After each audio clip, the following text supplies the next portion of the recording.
nom du Père, et du Fils et du Saint-Esprit. Seigneur, envoie ton esprit et tout sera créé et tu renouvelleras la face de la terre. Évangile de Jésus-Christ selon saint Matthieu. En ce temps-là, Jésus disait à ses disciples, « Quel est votre avis? Si un homme possède 100 brebis et que l'une d'entre elles s'égare, ne va-t-il pas laisser les 99 autres dans la montagne pour partir à la recherche de la brebis égarée? Et s'il arrive à la retrouver, amen, je vous le dis, il se réjouit pour elle plus que pour les 99 qui ne sont pas égarés.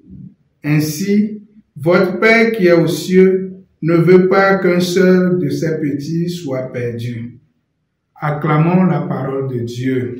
Louange à toi, Seigneur Jésus. Chers frères et sœurs, nous sommes aujourd'hui le mardi 10 décembre 2024. Au terme de la lecture de l'évangile de ce jour, il y a une question qui vient dans ma tête.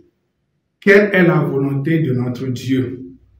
Sa volonté, c'est de ne pas perdre aucun de ses enfants.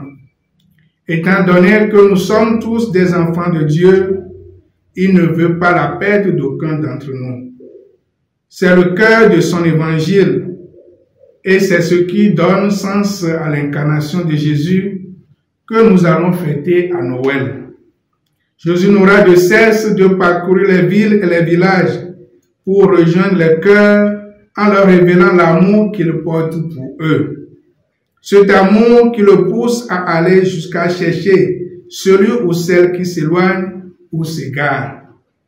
Plutôt de le laisser à lui-même ou de le condamner ou de l'enfermer dans son péché. Il va le chercher et là est le mouvement de Dieu.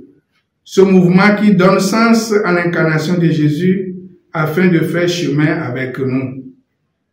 C'est le Christ qui trouve le regard de Zachée dans un ombre. Il croise la route de la Samaritaine, seul au bord d'un puits. Il se met aux côtés de la femme pécheresse, prête à être lapidée. Oui, bien-aimé de Dieu, Dieu se réjouit d'un cœur qui retrouve le chemin de l'amour. Revenez à moi de tout votre cœur, car je suis un Dieu de tendresse. Avec Jésus, le temps de pardon est toujours présent. L'amour de Dieu est toujours personnel. Le Seigneur lui-même nous aide à avoir ce cœur d'amour envers nos frères et sœurs. Amen.